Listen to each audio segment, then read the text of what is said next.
The ugly girl they mocked became a queen and made them all kneel. Emotional revenge story. Chapter 1. The silent one. They laughed when she entered the classroom. Not because she said something funny, not even because she dared to speak no. She hardly ever did. They laughed because her very presence seemed to offend their carefully curated image of what beauty was supposed to look like. In a world ruled by shiny hair, painted lips, and curated charm, Lina Moreau was an unwanted smudge on their perfect canvas. She wore oversized glasses with smudged lenses that constantly slid down the bridge of her nose. Her clothes, mostly hand-me-downs 2 sizes too large, hung on her thin frame like curtains on a skeletal window, and her hair dark, unruly, and always a bit damp from the attic where she slept formed a curtain that obscured most of her face. But nothing could obscure the mark that had defined her fate, a birthmark on her left cheek, the color of bruised wine, sprawling like a vine across soft skin. It was this mark, as much as her silence, that made her the center of mockery. She had long since learned the art of silence, not because she lacked thoughts or dreams,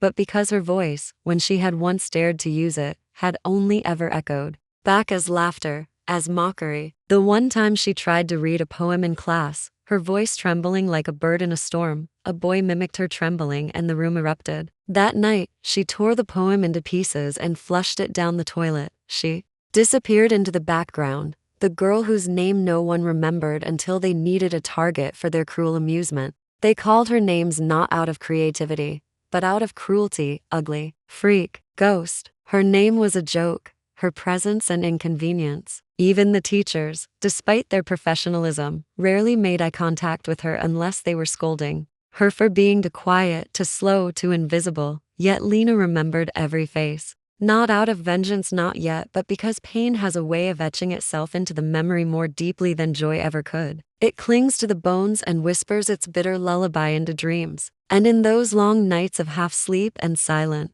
tears, those memories grew roots in her heart, not as weeds but as seeds of something unspoken, something waiting. What no one saw, perhaps because they never looked long enough, was the light she kept buried beneath the weight of all that cruelty. She loved color, she loved form, she loved watching the wind catch on fabric and ripple like poetry. While the others judged her for what she wore, she judged the world for how little it saw. In the silence they forced upon her, Lina began to see clearly, everything, everyone, even herself. Chapter 2. The house that was never homemade or the world outside. The Moreau household was the very image of luxury. A 3-story villa nestled behind a wrought iron gate, vines trailing elegantly down pale stone walls, its manicured hedges and marble columns suggesting the presence of warmth and sophistication within. But appearances, Lina had long ago learned, were just another costume. Inside those walls, the air was colder than winter, and love was a foreign language no one cared to speak. Clarisse Moreau, her stepmother, was a woman made of glass and poison. She was beautiful in the way a snowstorm is beautiful, flawless, dazzling, and merciless. Her days were measured not by moments but by mirrors. She spent hours grooming herself, scrutinizing her reflection, searching for any sign of decay. To her, beauty wasn't an adornment, it was a weapon. And Lina, with her plain clothes and awkward silence, was a crack in the mirror Clarisse so desperately tried to keep unbroken. Pull your shoulders back, Clarisse would snap if Lina dared to stand in the same room too long. No one wants to see a girl who looks like she's apologizing for existing. It was never enough to just be silent. Clarisse demanded that Lina be invisible. At family dinners, Lina was seated at the far end of the table, where her voice couldn't carry even if she had dared to speak. During parties, she was locked away in her attic room with a dry sandwich and a warning: don't ruin the mood. Clarisse's daughters, Chéline and Margot, were the princesses of the house, golden-haired, honey-voiced, and spoiled by the kind of confidence that came from never knowing rejection. They weren't just cruel to Lina, they treated her like a prop, something to point at, to laugh at, to blame when things went wrong. Once, when Margot spilled wine on a guest designer dress, she turned and with perfect theatrical tears cried, "Lina pushed me." No one asked Lina, no one ever did. Her father's portrait still hung in the hallway. A smiling man with kind eyes, frozen in a time when Lina had been loved. He had died in a car crash when she was just 5, and with him had gone the last echo of safety. Clarisse never spoke of him unless it was to make Lina feel his absence more sharply. Your father would be ashamed if he saw you now, she would hiss when Lina's birthmark peeked through her hair, as if his death gave her license to desecrate what he had once adored. And so Lina learned to live quietly, like dust in the corners of a forgotten room. She learned to move without sound, to speak only when spoken to, and to endure the daily indignities handed to her as if they were natural laws. But the attic, her small crumbling attic, was hers. There, beneath the slanted ceiling and the single square window that offered a patch of sky, she created a world far richer than the one below. With scavenged pencils and scraps of paper, she drew, oh, how she drew, sketches of dresses that flowed like water and shimmered like moonlight, designs born not from trend but from feeling. They were dreams sewn in graphite and ink, and with every line she etched, Lina reminded herself that she was more than they allowed her to be. Chapter 3. The disappearance. The morning of her 17th birthday arrived like any other in the Moreau household, with silence, with absence, with a kind of coldness that had nothing to do with the weather outside. The house was silent, except for the clatter of silverware downstairs, the muffled sound of Clarice's laughter, measured and metallic, echoing from the breakfast table where Lina was not welcome. The Golden Daughters were likely being served warm croissants with orange blossom honey, while Lina lay still in the attic, her stomach hollow and her breath quiet. She hadn't expected a cake, not a hug, not even a glance. But still, the ache bloomed inside her like a bruise that would not fade. It had been 17 years since Lina Moreau entered the world, and she had spent most of them trying to make herself small enough to survive. That night, Clarice called her downstairs. It was rare, and Lina obeyed only because defiance always cost more than she could afford. She came quietly, dressed in her best, though her best was little more than a faded gray dress that clung to her knees. Clarice barely looked up. "Chellene's engagement dinner is next weekend," she said, her voice clipped and businesslike. "You'll stay out of sight." "Yes, ma'am." "Speak clearly. Don't mumble." "Yes, ma'am," and then perhaps. Just because cruelty had become second nature, Clarice added without turning her head, "Your mother died in childbirth, didn't she? Pity she had to die for such a disappointing result." That was the moment. It wasn't the slap 2 weeks earlier for standing too close to the piano. It wasn't the time they denied her dinner for 2 days because Margot claimed Lina had ruined her mascara. It wasn't even the cruel laughter echoing in her ears from her last day at school. It was that moment, with Clarice's voice laced with ice and acid, that something inside Lina cracked. Quietly, completely. That night, she waited until the house was asleep. The attic creaked beneath her feet as she pulled open the drawer of her desk and retrieved the envelope she had hidden for years. Inside were 67 euros and 20 centimes, money she had earned from sweeping floors, folding laundry, and secretly cleaning the neighbor's guest house on weekends. She folded her sketches, the only parts of her life that felt real, into a small leather satchel. One coat, one dress, one notebook, one girl. She did not cry. Not once. She left no goodbye, only a single line scrawled in her delicate handwriting, tucked under the corner of Clarice's ornate mirror. "You never saw me anyway." She walked for nearly an hour beneath the pale yellow streetlights of her neighborhood, her boots echoing off stone pavement like a heartbeat she'd just discovered. When she reached the station, she bought the cheapest ticket heading anywhere that wasn't here. It was Paris. She arrived before dawn, the city still, cloaked in shadows, the buildings asleep, the wind wet and biting. Lina stepped off the train with numb fingers and a spine made of something new, something untested. She had no destination, no one to meet, no plan, but for the first time in 17 years, she was free. Chapter 4.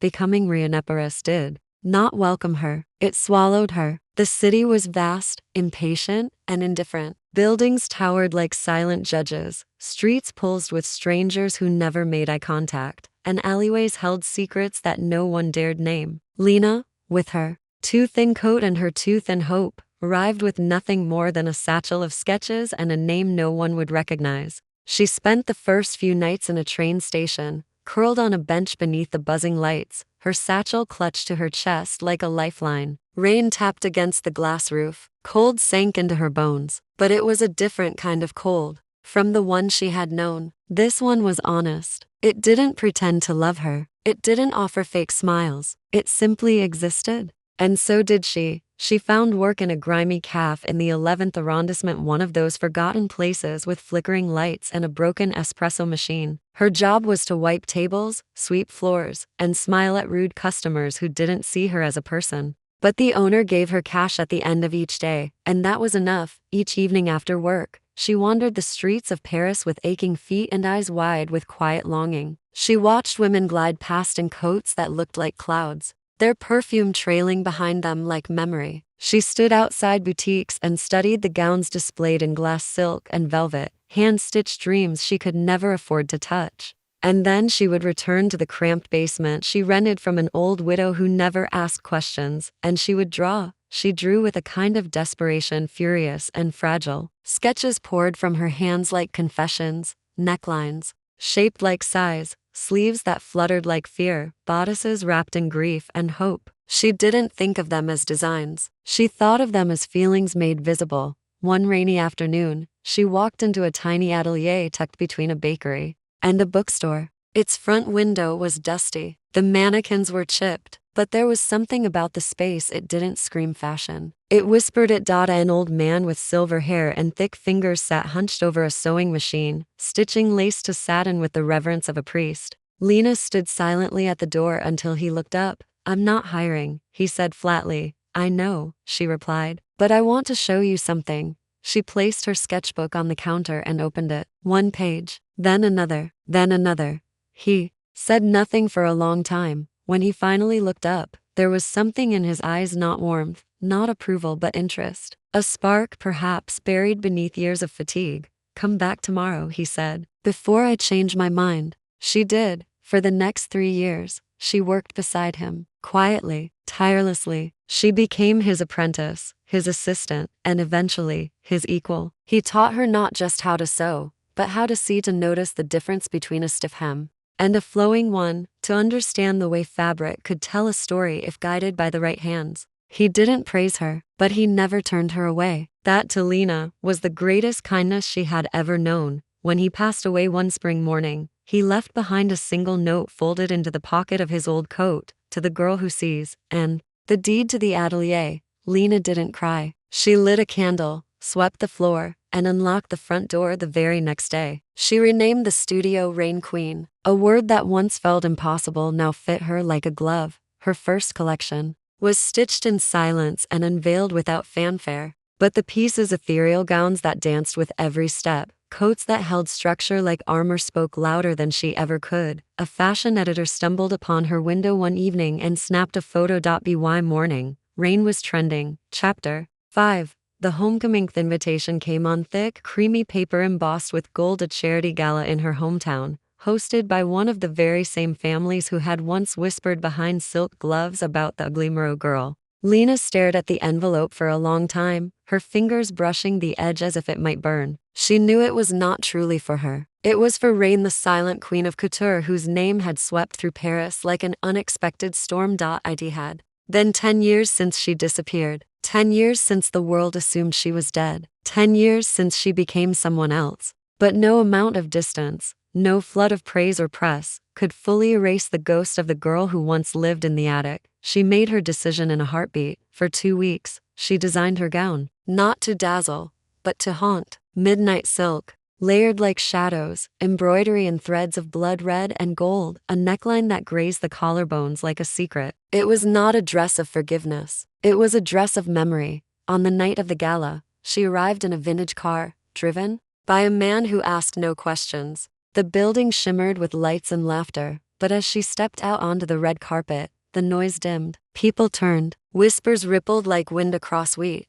Who is she? Where is she from? Is that Rain? Inside, chandeliers cast pools of golden light, and glasses chimed like distant bells. Lina moved through the crowd like a specter, her birthmark unhidden, her posture regal. She no longer avoided stares, she invited them. She saw them across the room before they saw her. Clarice, older now, but still sharp-edged, her face frozen in a permanent smile. Céline and Margot flanked her, both dressed in predictable designer gowns, their eyes scanning the room for someone more important. They did not recognize her. Not at first. It was when she approached the stage, invited as a guest of honor, that realization began to spread across their faces. Margot's champagne glass trembled. Celine's lips parted in silent disbelief. Clarice paled. Lina stood before the microphone. She did not need a script. Her voice, when she finally used it, was clear and calm, sharpened by years of silence. Some of you knew me as a girl you once pitied, or ignored, or laughed at. Some of you believed I had vanished. And in a way, I did. The girl I was. She died a long time ago. But from her bones, something new was built. Something stronger. Something beautiful. A pause. A breath. To those who tried to break me, thank you. You gave me the fire I needed to rise. The room was silent. No clapping. No gasps. Just stillness, thick and trembling. Clarice's smile cracked. Lina turned and descended the steps, her dress trailing behind her like a dark wave. She didn't stop to speak. She didn't need to. Her presence had said everything. Outside, beneath the stars, the air smelled of lilacs and rain. She inhaled deeply. For the first time in years, she had come home. Not as the forgotten girl in the attic, but as a queen. Chapter 6. The crown she gave herself. Night air clung to her skin as she walked away from the building of golden chandeliers and fading music. But Lina felt neither the cold nor the glances that followed her into the dark. Her footsteps were steady, unhurried, purposeful, like the final stroke of a signature after years of silence. The road beneath her heels was not the same road she had fled down a decade ago, though it led to the same town, the same ghosts. It